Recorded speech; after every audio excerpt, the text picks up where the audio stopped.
আসসালামু আলাইকুম। আশা করি আপনারা সবাই অনেক ভালো আছেন। লেটেন্সি এই কথাটা তো আপনারা অনেকেই শুনছেন। তো লেটেন্সির উপরে কিন্তু আপনার নেটওয়ার্কটি কেমন এইটা অনেকটা নির্ভর করবে।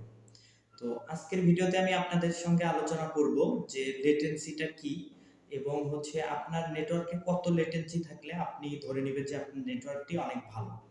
ঠিক আছে? তো চলুন কথা না বাড়িয়ে আমরা ভিডিওটা শুরু করে দেই। তো প্রথমে আমরা জানবো হচ্ছে লেটেন্সিটা কি? লেটেন্সিটা হচ্ছে একটা ডিভাইস থেকে আরেকটা ডিভাইসে ডাটা ট্রান্সফার করার সময় যে সময়ের প্রয়োজন তার হচ্ছে সমষ্টি। অর্থাৎ সোজা কথায় বলতে গেলে আপনি আপনার ডিভাইস থেকে কোনো একটা কমান্ড দিলে সেইটা সার্ভারে হিট করার পর পুনরায় আবার আপনার ডিভাইস পর্যন্ত আসতে, এটার ফিডব্যাক আপনার ডিভাইস পর্যন্ত পুনরায় আসতে যে সময়টা প্রয়োজন, এটাই মূলত লেটেন্সি। আর হচ্ছে এই লেটেন্সির পরিমাণ যত কম হবে আপনার হচ্ছে নেটওয়ার্কটা তত ভালো হবে। ঠিক আছে? আর এই যদি আপনার লেটেন্সিটা অনেক হাই হয় সেক্ষেত্রে আপনি অনেক ধরনের প্রবলেমের সম্মুখীন হবেন। যেমন ধরুন আপনি হচ্ছে ভিডিও, যদি আপনি এইচডি ভিডিও দেখতে চান এই ক্ষেত্রে সমস্যা হবে। আবার হচ্ছে আপনি ভিডিও কলে কথা বলার সময় সমস্যা হইতে পারে। আবার হচ্ছে আপনি গেম খেলতে সমস্যা হইতে পারে যদি লেটেন্সির পরিমাণ বেড়ে যায়। এই সমস্যাগুলো হইতে পারে। কিন্তু এই লেটেন্সি কিন্তু আবার দুইটা বিষয়ের উপরে নির্ভর করে। ঠিক আছে? একটা হচ্ছে ডিসটেন্স জনিত কারণ, আর একটা হচ্ছে কানেকশন টাইম। আপনি যদি ডিসটেন্স জনিত কারণের দিকে আসেন তাহলে হচ্ছে আপনি যে সার্ভার অথবা ডিভাইসের সঙ্গে যোগাযোগ করতে চাচ্ছেন সেটি আপনার ডিভাইস থেকে কত দূরে, এইটার উপরে হচ্ছে আপনার ডিসটেন্স জনিত কারণের যে লেটেন্সি এইটা হচ্ছে নির্ভর করবে। ঠিক আছে?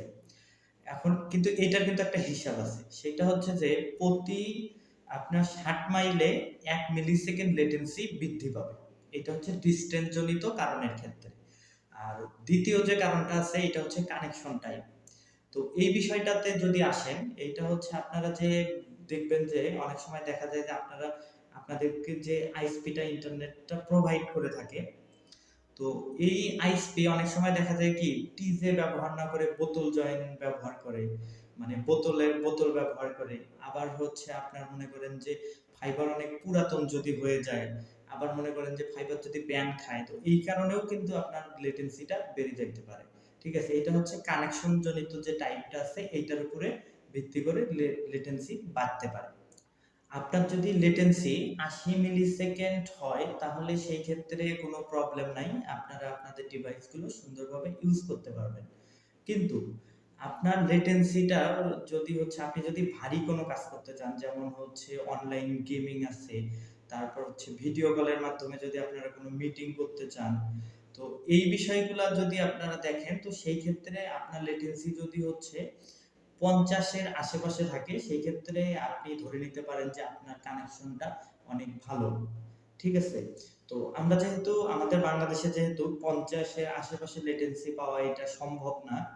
তো সেই ক্ষেত্রে আপনার লেটেন্সিটা যদি ৬৫ এর আশেপাশে হয় তো সেই ক্ষেত্রে আপনি ধরে নিবেন যে আপনার নেটওয়ার্কটি অনেক ভালো। তো আজকে মূলত বিষয়টা ছিল হচ্ছে এই লেটেন্সির উপরেই। তো ভিডিওটা ছোট করে দিলাম লেটেন্সির বিষয়ে, যে আশা করি আপনারা যদি পুরো ভিডিওটি সুন্দরভাবে দেখেন তাহলে লেটেন্সিটা কি এবং কত লেটেন্সি হচ্ছে থাকতে পারবে, মানে থাকলে আপনার কানেকশনটা ভালো, এই বিষয়টা সম্পর্কে ক্লিয়ার হবেন। আর আগামী ভিডিওতে আমি হচ্ছে জিটার সম্পর্কে আলোচনা করব। জিটার এবং লেটেন্সি এটা কিন্তু একে অপরের সঙ্গে কিন্তু একদম সেই রকম, মানে একে অপরের সঙ্গে ওতপ্রোতভাবে জড়িত। ঠিক আছে? তো আগামী ভিডিওতে আমি জিটার কি এটা নিয়ে আলোচনা করব এবং জিটার কিভাবে পরিমাপ করবেন এই বিষয়টা নিয়ে আলোচনা করব। তো আজকের ভিডিও এই পর্যন্ত। ভিডিওটি আশা করি আপনাদের অনেক ভালো লাগবে। আর ভিডিওটি যদি ভালো লেগে থাকে তাহলে লাইক, কমেন্ট, শেয়ার, সাবস্ক্রাইব করবেন। দেখা হবে পরবর্তী কোনো ভিডিওতে। ভালো থাকবেন, সুস্থ থাকবেন। আল্লাহ হাফেজ।